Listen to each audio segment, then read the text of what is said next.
Excel का second lecture है। इसमें मैंने आपको बताना है कि बेसिक स्टफ कैसे परफॉर्म किया जाता है एक्सेल में। मैंने एक्सेल ओपन कर दिया है। फर्स्ट लेक्चर में मैंने आपको इसके बारे में इंट्रोडक्शन दिया था about every part of Excel. आपके टाइटल बार क्या होता है, आपके पास क्विक एक्सेस टूल बार हो गया, आपके पास रिबन एरिया हो गया, नेम बॉक्स हो गया, like formula bars and so on. आज हम देखेंगे कि एक्सेल में एक बेसिक फाइल को क्रिएट कैसे किया जा सकता है। So, to create simple basic file inside your Excel, you need to go to File button। आपके पास एक फाइल बटन है, आपको यहाँ पे क्लिक करना है और इस क्लिक के बाद आपके पास ये मेन्यू ओपन हो जाएगा। इस मेन्यू में आपके पास लॉट्स ऑफ स्टफ है like save as, open, close, info, recent, new and so on. तो नई फाइल क्रिएट करने के लिए आपको जाना होगा न्यू में। जैसे ही आपने न्यू पे क्लिक किया, यहाँ पे ये एनवायरनमेंट आपके सामने लोड हो गया। इस एनवायरनमेंट में आपके पास डिफरेंट पॉसिबिलिटीज़ हैं कि आप एक्सेल की फाइल डिफरेंट मेथड से क्रिएट कर सकते हैं। For example, we have available templates section. इसमें फर्स्ट ऑप्शन जो आपको नज़र आ रहा है वो है ब्लैंक वर्कबुक। इसका मतलब ये है कि आप एक बिल्कुल न्यू ब्लैंक फाइल क्रिएट करना चाहते हैं इंसर्ट एक्सेल। हम टेम्पलेट्स को भी यूज़ करेंगे आगे कि टेम्पलेट्स क्या होती हैं और उनका क्या फ़ायदा है। हम एग्जिस्टिंग फाइल से भी फाइल को क्रिएट कर सकते हैं। ऑलरेडी आपने एक फाइल एक्सेल की क्रिएट की और उसको बेस करके आप एक नई फाइल क्रिएट करना चाहते हैं insert Excel. Also we have lots of templates on internet. आप office.com पे जाएं तो आपको डिफरेंट कैटेगरीज की टेम्पलेट्स जो हैं वो यहाँ पे नज़र आ रही हैं। आप जिसको क्लिक करेंगे, अगर आपका इंटरनेट ऑन है तो आपके लिए डिफरेंट स्टफ जो है वो लोड हो जाएगा। हम यहाँ पे एक ब्लैंक टेम्पलेट क्रिएट करेंगे। इस पर ऑलरेडी एक ऑरेंज कलर का आपको कुछ मार्क नज़र आ रहा है। इसका मतलब ये है कि ये ऑप्शन अभी सेलेक्ट है। जो ऑप्शन सेलेक्ट होता है आपके पास राइट साइड पे उसका एक प्रीव्यू नज़र आ रहा है। इस केस में ये blank paper, it means this one is your blank file. And bottom side पे आपके पास वन क्रिएट बटन है। इस पर आप क्लिक कर लें सो आपके पास एक्सेल में एक फाइल जो है वो क्रिएट हो जाएगी। तो हम इसको क्लिक करते हैं। सो एक्सेल ने आपके लिए एक फाइल बना दी है। टाइटल बार पे उसका इसने नाम दिया हुआ है बुक 2 या बुक 1, जो भी आपका नाम आएगा। बुक 1, बुक 2, बुक 3, इस तरह के वो नेम्स खुद से डेवलप करता रहता है। This one is now our basic blank file. इस फाइल में आपके पास बहुत से कॉलम्स हैं, like A column, B column, C column, जो हमने इंट्रोडक्शन पे देख लिया था।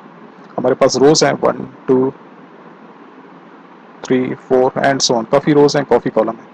आज हम देखेंगे कि हम फाइल क्रिएट कैसे करते हैं। जैसे मैंने आपको अभी बताया कि आप फाइल पे जाके न्यू पे आके एक ब्लैंक फाइल क्रिएट कर लेंगे तो आपके पास एक्सेल ये एनवायरनमेंट लोड कर देगा। इस फाइल को सेव करना है। अब नेक्स्ट स्टेप ये है कि आप इस फाइल को पहले से ही सेव कर रहे हैं। तो सेव करने के लिए आपने दोबारा जाना है file and we have save as button. इसको आपने क्लिक करना है। आपके लिए एक बॉक्स आ जाएगा। ये बॉक्स है सेव एज डायलॉग बॉक्स कहते हैं इसको हम लोग। इसमें आपने दो चीज़ें एटलीस्ट परफॉर्म करनी है। पहला कि आप अपनी फाइल को किस लोकेशन पर सेव करना चाहते हैं। यहाँ पे आपके पास डिफरेंट लोकेशंस आ रही हैं, like desktop, downloads, recent places, libraries, music, videos, documents, C drive, D drive. तो हम इसको भी फिलहाल डेस्कटॉप पे सेव कर लेते हैं। सो मैंने यहाँ पे डेस्कटॉप चूज़ कर लिया। और सेकंड ये है कि आप फाइल नेम, जो भी आप फाइल नेम देना चाहते हैं, क्योंकि एक्सेल ने बाय डिफॉल्ट खुद से नाम दिया हुआ है बुक 2, बुक 3, बुक 4, वो खुद से नेम देता है। तो आप इसको एक नेम प्रोवाइड कर सकते हैं। जैसे मैं यहाँ पे नाम देता हूँ फर्स्ट। नीचे जो आपके पास एक चीज़ आगे लिखा हुआ है सेव एज टाइप, इसमें आप बता रहे हो कि एक्सेल वर्कबुक सेव हो रही है, यानी हम जिस टाइप की फाइल सेव कर रहे हैं फर्स्ट नाम से वो है एक्सेल वर्कबुक। उसकी एक्सटेंशन लिखी हुई है XLSX। ओके, ये फाइल की टाइप्स हैं। इसके अलावा भी हम अगर इसको ओपन कर लें तो हमारे पास लॉट्स ऑफ स्टफ है जो कि हम लोग सेव कर सकते हैं। हम आगे देखेंगे कि इसमें क्या क्या हो सकता है। Different types of files formats हमारे पास अवेलेबल हैं। अभी हम लोग ले रहे हैं XLSX और नेम हमने दिया है फर्स्ट और हमने लोकेशन ली है डेस्कटॉप। इसको मैं सेव करता हूँ तो आप यहाँ पे टॉप पे जो बुक 2 लिखा है वो देखेंगे कि चेंज हो जाएगा फर्स्ट के साथ। जैसे मैंने सेव किया तो यहाँ पे लिखा हुआ आ गया first.xls। इट मीन्स अब आपकी जो फाइल है वो डेस्कटॉप पे सेव हो चुकी है। हम चेक कर लेते हैं कि डेस्कटॉप पे हमारी फाइल आ चुकी है। सो ये आप जो फाइल देख रहे हैं इस फाइल को हम लोग एक्सेल फाइल कहते हैं, जिसमें एक छोटा सा एक्स आपको टॉप पे नज़र आ रहा है। अब आपकी फाइल डेस्कटॉप पे आ चुकी है, इट मीन्स ये प्रॉपरली सेव हो चुकी है। ओके, फाइल को जो ऑलरेडी ओपन फाइल है हमारे पास, जैसे first.xlsx है, इसको क्लोज भी करने का एक मेथड है हमारे पास। अगर आप इस फाइल को क्लोज करके कोई नई फाइल क्रिएट करना चाह रहे हैं या आप कोई एक्सेल में जो करंट फाइल है उसको किसी भी वजह से क्लोज करना चाह रहे हैं, so we have multiple methods. हमारे पास टॉप राइट साइड पे आपको कुछ बटन नज़र आ रहे हैं, क्लोज, रिस्टोर एंड मिनिमाइज। ये आपकी इस करंट बुक के बारे में, ये तीनों बटन जो टॉप पे लगे हैं वो पूरे एक्सेल के बारे में। सो मैं अगर यहाँ पे बॉटम में क्लिक करता हूँ तो आप देखेंगे कि आपकी फर्स्ट डॉट एक्सएलएस जो है वो क्लोज हो जाएगी। आपकी वो फाइल जो है वो क्लोज हो गई और एक्सेल स्टिल ओपन है। तो आपने अगर उस फाइल को दोबारा से ओपन करना है तो आप फाइल में आएंगे और आप देखेंगे कि यहाँ पे रिसेंट का एक बटन है। इस रिसेंट वो फाइल्स होती हैं जो आपने ऑलरेडी एक्सेल में ओपन की होती हैं, जिस पे आपने काम किया होता है। तो ये मैं बता रहा है कि यहाँ पे बहुत सी फाइल्स हैं जो आपने ओपन की हुई हैं। इस केस में जो मैंने फाइल्स ओपन की हैं वो उनके नेम्स बता रहा है। और सबसे टॉप पे आपकी करंट फाइल का नाम है फर्स्ट डॉट एक्सएलएस एक्स, जो कि डेस्कटॉप पे आपने सेव की थी। सो इसको मैं क्लिक करता हूँ, आपकी फाइल एक्सेल दोबारा लोड कर दी। आप देख रहे हैं ऊपर फर्स्ट डॉट एक्सएलएस एक्स। अभी मैंने आपको तीन चीज़ें बताई हैं। एक ये कि how to create a new file, how to save your file and how to close your file. अब तीनों का मैं आपको शॉर्टकट्स भी बता देता हूँ। अगर आपने नई फाइल क्रिएट करनी है, file, new, blank workbook, create. अगर आपने इतने ज़्यादा स्टेप्स परफॉर्म नहीं करने तो आप सिंपल एक छोटी सी शॉर्टकट है जो मैं आपके सामने लिख देता हूँ, और वो है कंट्रोल की प्लस एन। आपने कंट्रोल के साथ एन प्रेस करना है तो आपको नई फाइल मिलेगी। इसका हम डेमो देख लेते हैं। आप देख रहे हैं अभी फर्स्ट डॉट एक्सएलएस ओपन है। अगर मैं कंट्रोल एन कर दूं तो एक नई फाइल ओपन होगी। आप टॉप पे देख रहे हैं इसका नाम चेंज है, it means that is your new file. Book 3 नाम से उसने इसको ओपन कर दिया। अगर मैं दोबारा कंट्रोल एन करता हूँ तो ये मेरे लिए बुक 4 बनाएगा। आप देख रहे हैं यहाँ पे बुक 4 हो गया। इसी तरह ये कंट्रोल एन पे आपके लिए नई फाइल्स जो है वो क्रिएट कर सकते हैं। So that is the shortcut, control plus N means new file. Okay, next वो है कि आप अपनी फाइल को सेव जो कर रहे थे उसकी शॉर्टकट। तो उसकी शॉर्टकट है हमारे पास F12। अगर मैं अपने कीबोर्ड से F12 प्रेस करता हूँ तो मेरे पास सेव एस का बॉक्स आ जाएगा। ये आपके पास टॉप पे आ गया, सेव एस, F12। इसके अलावा हमने क्लोज करना भी सीखा है कि हम फाइल को क्लोज कैसे कर सकते हैं। फाइल एंड क्लोज हमने एक मेथड देखा था, दिस वन, इसके थ्रू आप कर सकते हैं। इसके अलावा भी आपके पास मेथड है। आप फाइल पे आएँ तो यहाँ पे लिखा हुआ है क्लोज, तो आप अपनी करंट फाइल को क्लोज कर सकते हैं। सो मैं इसको क्लिक करता हूँ, आपकी करंट फाइल जो है वो पूछा है आपसे कि do you want to save the changes you made in first dot XLS, क्योंकि हमने अभी कुछ कमांड्स लिखनी है इसलिए वो हमसे कुछ पूछ रहा है। तो फिलहाल मैं इसको डोंट सेव करता हूँ और वो हमारी फाइल जो है वो क्लोज हो चुकी है। सो आप यहाँ के जो क्रॉस था उससे भी फाइल को क्लोज कर सकते हैं, दिस वन। और आप यहाँ से क्लोज को क्लिक करके भी फाइल को क्लोज कर सकते हैं। इसकी जो शॉर्टकट है फाइल को क्लोज करने की वो है कंट्रोल प्लस W। अगर आप ये प्रेस करते हैं तो आपकी करंट फाइल जो ओपन है, जैसे इस केस में फर्स्ट डॉट एक्सएलएस ओपन है, वो आपके लिए क्लोज हो जाएगी। तो मैं प्रेस करने लगा हूँ कंट्रोल W और आप देखें यहाँ पे ये फाइल हट जाएगी। हमारी ये फाइल जो है वो जा चुकी है, इट मीन्स क्लोज हो चुकी है सक्सेसफुली। ओके, सो क्लोज आप यहाँ से भी कर सकते हैं, इस बॉटम एरो से, बॉटम क्रॉस से। आप फाइल क्लोज में जाके भी क्लोज कर सकते हैं एंड शॉर्टकट के थ्रू भी हम लोग फाइल को क्लोज कर सकते हैं। ओके, नाउ हमने फाइल नेम क्रिएट करना सीख लिया। अब फाइल के अंदर होता क्या है वो देखते हैं। हमारे पास बेसिक इंफॉर्मेशन क्या है, हमारे पास एक फाइल में क्या हो सकता है। एक बात याद रखें, आपकी एक्सेल का फाइल का जो नेम है वो टॉप पे लिखा होता है फर्स्ट, इस केस में लिखा हुआ है फर्स्ट। इस फाइल के अंदर आपको एटलीस्ट 3 पेजेस मिलते हैं, 3 पेजेस। और पेजेस ये हैं जो आपके सामने अभी आपको नजर आ रहा है। This one can be your page inside your Excel. इस पेज को एक्सेल में हम लोग कहते हैं शीट जो होती है आपके पास वो कॉम्बिनेशन होती है कॉलम्स एंड रोज की। सो आपके पास ये रोज हैं और ये आपके पास कॉलम्स हैं। सो शीट जो है वो रोज एंड कॉलम्स की कॉम्बिनेशन होती है।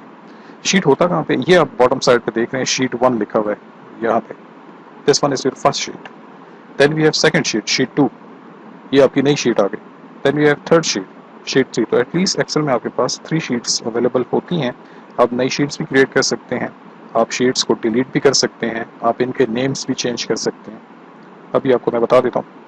अगर आप किसी भी शीट के ऊपर राइट क्लिक कर लें, किसी भी शीट के ऊपर, तो आपके पास एक मेन्यू ओपन हो गया। इसमें लिखा हुआ है कि you can insert new sheet, you can delete your sheet, you can rename your sheet, you can move your sheet and so on.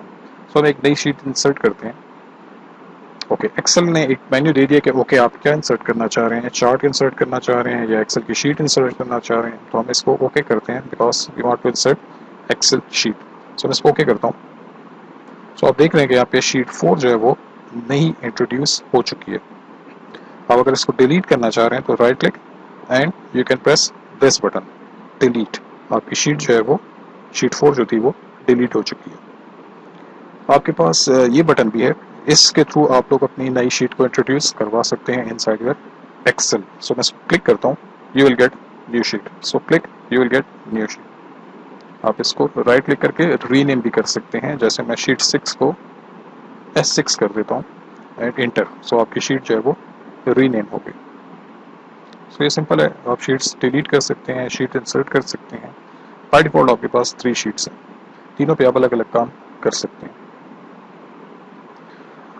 Okay, अब शीट के बारे में हमने देख लिया कि sheet is the combination of columns and rows. तो अब देखते हैं कि इसमें काम कैसे हो सकता है, एक्सेल में कैसे हम लोग शीट पर काम कर सकते हैं। आप जो ये सेल्स देख रहे हैं, ये बॉक्सेस देख रहे हैं, इनको हम सेल्स कहते हैं एक्सेल में। हर सेल का अपना एक एड्रेस होता है, जो मैंने अपने आप फर्स्ट लेक्चर में बताया था आपको अबाउट एक्सेल इंट्रोडक्शन। जहाँ पे मैं क्लिक करता हूँ, दो चीज़ें आपके सामने हाईलाइट होती हैं। एक है कॉलम, जो इस केस में है H, जो कि येलो हो चुका है, और एक है ये 6 हाईलाइट हुआ हुआ है, जो कि इस केस में येलो हुआ हुआ है या ऑरेंज हुआ हुआ है। तो इसका मतलब ये है कि H कॉलम सेलेक्टेड है और 6 नंबर रो पे आप लोगों ने यहाँ पे स्पेशली इन दोनों की कम्बिनेशन से आपके पास ये बॉक्स बन रहा है। तो आप अगर अब यहाँ पे आ जाएं तो यहाँ पे लिखा हुआ है H6, ये आपका नेम बॉक्स है जो आपको बताता है कि इस वक्त करंटली आप किस सेल पे हैं, कौन सा सेल एक्टिव है। तो मैं कहीं और क्लिक करता हूँ तो आप देख रहे हैं M6 हो गया, यहाँ पे क्लिक करते हैं F18 हो चुका है एंड सो ऑन। तो आप इस तरीके से अपनी शीट पर मूव कर सकते हैं, नेविगेट कर सकते हैं। आप ये बॉटम राइट साइड पे एक स्लाइडर देख रहे हैं, इसके थ्रू अपने शीट को जूम भी कर सकते हैं। अगर मैं इसको क्लिक करके राइट पे ले जाऊं तो मेरा शीट जो है वो जूम होने लगा है। अब थोड़े सेल्स आपको बड़े बड़े नजर आ रहे हैं। ओके, सेल पे क्या हो सकता है, हम इस पे डेटा राइट कर सकते हैं। फॉर एग्जांपल मैं यहाँ पे लिखता हूँ 2। जैसे मैंने 2 लिखा, आप देख रहे हैं कि यहाँ पे कोई चीज़, एक लाइन सी है वो ब्लिंक कर रही है। इसको हम कहते हैं कर्सर, और वो कर्सर जो है वो रेडी है, आपसे डेटा लिया है उसने जैसे 2, और अब आपके पास चॉइस है कि आप इस डेटा के बाद यानी 2 के बाद कुछ और लिखना चाहते हैं, जैसे मैं साथ में 3 भी लिख रहा हूँ, या आप नहीं लिखना चाह रहे हो। अगर आप नहीं लिखना चाह रहे तो आप सिंपल इंटर प्रेस कर दें, तो आपका जो 23 है वो सेल में लिखा गया। और आपने एक चीज़ नोटिस की है कि जैसे ही मैंने इंटर प्रेस किया तो मेरा जो एक्टिव सेल है वो नीचे वाला सेलेक्ट हो चुका है, क्योंकि पहले करंटली ये था, अब वो नीचे वाला आ गया। सो एक्सेल में हम डाउनवर्ड्स भी जा सकते हैं, एक्सेल में हम रो वाइज भी जा सकते हैं। अगर आपने डाउनवर्ड जाना है तो आप सिंपली इंटर प्रेस करेंगे, इंटर की, आप नीचे आ रहे हैं। अगर आपने राइट वर्ड जाना है तो आपने टैब की प्रेस करनी है, टैब। सो मैं टैब प्रेस करता हूँ, आप देख रहे हैं कि मैं आगे जा रहा हूँ। सो ये किस सिचुएशन में काम आ सकती है चीज़, मैं आपको बता देता हूँ। जैसे आप फर्स्ट रो में आके लिखते हैं, कुछ हेडिंग्स लिख रहे हैं, for example names of student. अब इसके बाद मैंने सेकंड हेडिंग लिखनी है, तो आपको पता है कि हम लोग टैब की प्रेस करें तो हम नेक्स्ट कॉलम में जा सकते हैं। तो मैं टैब प्रेस करूँगा यहाँ पे, सो मैं नेक्स्ट कॉलम में आ गया। मैं यहाँ पे लिखता हूँ as for example, so tab. अब मैं लिखता हूँ यहाँ पे क्लास, नेक्स्ट है, अब मैं लिखता हूँ address and so on. And let's suppose ये मेरी सारी हेडिंग्स हैं। अब मैं इंटर प्रेस करता हूँ, जाके अपने ओरिजिनल रिकॉर्ड से इंटर करता हूँ। सो फर्स्ट रिकॉर्ड को इंटर करने के लिए मैंने इंटर प्रेस किया। लेट्स सपोज यहाँ पे नेम है मेरी, एज है लेट्स सपोज 22, क्लास है let's suppose CA, and address है लेट्स सपोज पेशावर। फिर मैंने इंटर प्रेस किया क्योंकि मैंने डाउनवर्ड जाना है रिकॉर्ड लिखने के लिए। तो इंटर यूज होता है डाउनवर्ड जाने के लिए, और आप अगर राइटवर्ड जाना चाह रहे हैं तो आपके पास टैब की यूज होती है। सो इस तरीके से आप डेटा जो है एक्सेल में लिखते हैं। नाउ डेटा आपने लिख लिया, ओके, आपने एक चीज़ पर फोकस करना है, वो ये है कि एक्सेल में जब मैं किसी सेल में डेटा लिखता हूँ तो डेटा क्या हो सकता है मेरे पास। या तो मैं कैरेक्टर लिखूंगा लाइक ABC एंड इंटर, या तो मैं कैरेक्टर डेटा लिख सकता हूँ, या फिर मैं नंबर लिख सकता हूँ लाइक 1 2 3। अगर आप फोकस करें तो आपको पता लगेगा कि जब मैंने ABC लिखा और इंटर किया तो ये ABC जो है ये हमारे सेल के लेफ्ट साइड पे आ जाएगा। देखें, जैसे इंटर करते हैं सेल के लेफ्ट साइड पे आ गया। अगर मैं यहाँ पे नंबर डेटा लिखता हूँ और इंटर करता हूँ तो आपका नंबर डेटा सेल के राइट साइड पे आ जाएगा। तो इसका मतलब ये है कि एक्सेल में आपके पास नंबर डेटा जो है वो बाय डिफॉल्ट राइट साइड पे जाता है और जो टेक्स्ट डेटा है वो जाता है आपके लेफ्ट साइड पे। तो एक्सेल में ये सेटिंग जो है कि आपका टेक्स्ट डेटा जाएगा लेफ्ट साइड पे और आपका नंबर डेटा जाएगा राइट साइड पे, इस सेटिंग को हम लोग कहते हैं जनरल सेटिंग, जनरल। अगर आप टॉप पे देखें तो यहाँ पे आपको फॉर्मेट के उसमें एक चीज़ नजर आ रही है, इसका लिखा हुआ है जनरल। तो ये इसका मीनिंग था कि जो कुछ आप लिखोगे अगर टेक्स्ट डेटा है तो वो लेफ्ट पे आ जाएगा, अगर नंबर डेटा है तो वो राइट पे चला जाएगा। इसके अलावा हमारे पास बहुत से फॉर्मेट्स हैं एक्सेल में जो मैं आपको वन बाय वन आगे बताऊंगा कि आप कैसे इनको यूटिलाइज कर सकते हैं। सो अब टाइम ये है कि आप इस डेटा को सेव करें। तो ऑलरेडी आपने इस फाइल को फर्स्ट डॉट एक्सएलएस से सेव किया था, लेकिन वो सेव एज था। अब जो भी आपको चाहिए वो है सेव। सेव ये है कि ऑलरेडी आपने फाइल बनाई हुई है, उसको एक नेम भी दिया हुआ है और उसमें आपने काम किया, तो अब आप उसको सेव एज नहीं बल्कि सेव करेंगे। सेव का मतलब आप उस फाइल को अपडेट कर रहे हैं। सो मैं इसको क्लिक करता हूँ, बस उसने कुछ नहीं कहा, उसने आपकी फाइल को, इसी फाइल को फर्स्ट डॉट एक्सएलएस को अपडेट कर दिया। हम इसको क्लोज करते हैं और आके इसको दोबारा ओपन करते हैं तो आप देखेंगे कि आपका डेटा जो है वो सेफ है inside your Excel. Next lecture में मैं आपको बताऊंगा कि आप इस डेटा को प्रिंटिंग सेटिंग कैसे कर सकते हैं। इसमें प्रिंटिंग के काफ़ी ऑप्शंस हैं जो आपको यहाँ पे लोड होते हैं और वो आपको बता रहे हैं कि प्रिंट प्रीव्यू आपको कैसे लगेगा आपकी फाइल का, और आप कौन से लॉट्स ऑफ ऑप्शंस हैं यहाँ पे आप देख रहे हैं। प्रिंटिंग सेटिंग में मैं आपको फिर आगे नेक्स्ट लेक्चर में डिस्क्राइब करूँगा अबाउट एक्सेल। कोई भी प्रॉब्लम हो तो आप काइंडली आप मुझे कमेंट्स में इन्फॉर्म कर दीजिए। थैंक्स।